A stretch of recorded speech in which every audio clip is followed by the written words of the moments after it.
श्री शिवाय नमस्तुभ्यम। हर हर महादेव। स्वागत है आप सभी का हमारे चैनल पर।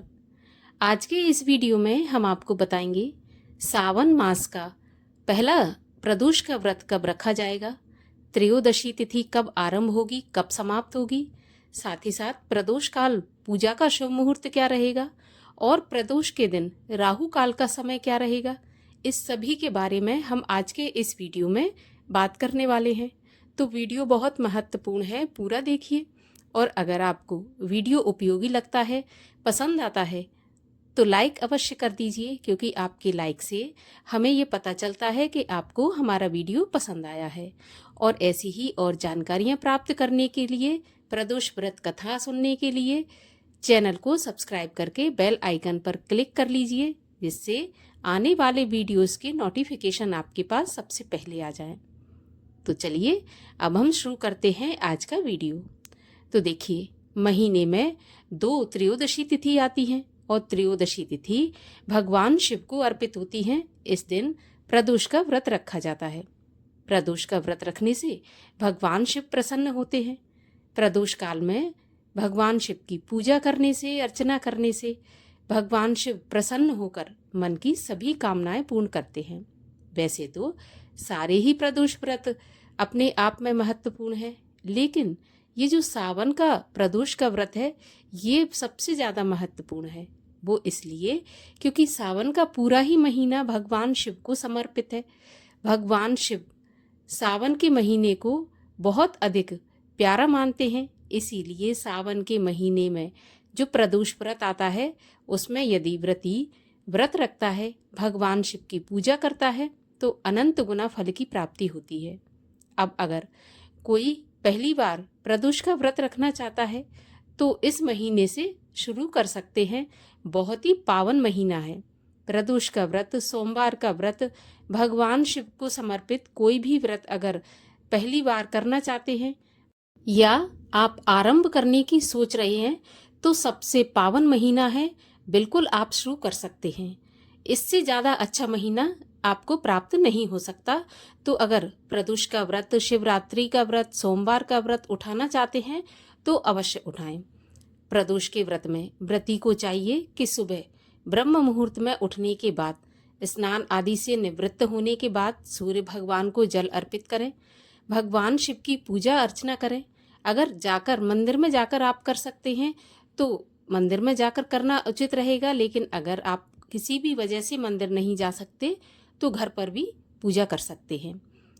पूजा करने के लिए आप एक चौकी बिछाएं। चौकी ऐसे बिछाएं कि पूजा करते समय आपका जो मुख है वो पूर्व दिशा की तरफ हो। उस पर आप एक रूमाल बिछाएं, सफ़ेद, पीला या लाल रंग का। उस पर भगवान शिव और शिव परिवार की स्थापना करें। तस्वीर हो, मूर्ति हो, जो भी आपके पास उपलब्ध हो, आप स्थापना करें। इसके बाद पूरे विधि विधान से शिव परिवार का पूजन करें। भगवान शिव की प्रिय वस्तुएं, गणेश जी की प्रिय वस्तुएं और दुर्गा माँ की प्रिय वस्तुएं भेंट चढ़ाएं। पूजा करने के बाद प्रदोष के व्रत की कथा सुनें, फिर भगवान शिव की आरती करें। इसके बाद भगवान को खीर का भोग लगाएं। घर में ही चावल की खीर बनाएं और भगवान को अर्पित करें और उसी को प्रसाद के रूप में स्वयं ग्रहण करें। ध्यान रहे, प्रदोष के व्रत में नमक का सेवन नहीं किया जाता।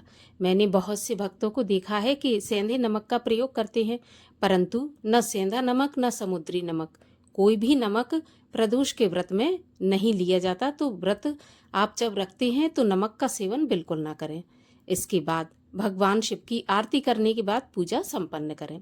जो भी आपकी मनोकामना हो, भगवान शिव के समक्ष रखें। निश्चित रूप से आपकी मनोकामना पूर्ण होती है।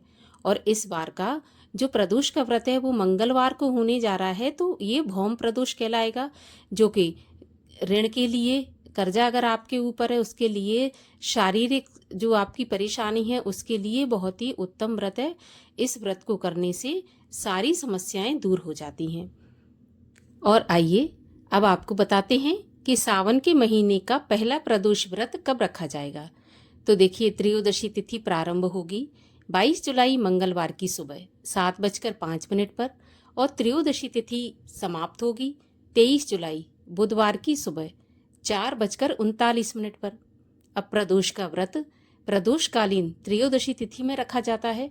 तो प्रदोषकालीन त्रयोदशी तिथि हमें प्राप्त हो रही है 22 जुलाई मंगलवार को, और मंगलवार को होने के लिए ये प्रदोष का व्रत जो है भौम प्रदोष कहलाएगा।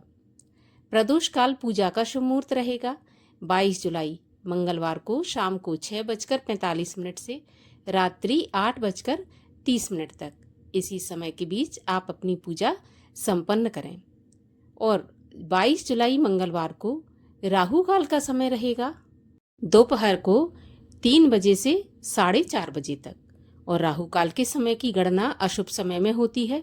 इस समय पर आप कोई भी पूजा पाठ, दान पुण्य या शुभ काम ना करें। तो आशा करती हूँ ये जानकारी आपके लिए उपयोगी होगी। अगर जानकारी पसंद आई हो तो लाइक अवश्य कर दीजिए। ऐसी ही और जानकारियाँ प्राप्त करने के लिए चैनल को सब्सक्राइब करके बेल आइकन पर क्लिक कर लीजिए।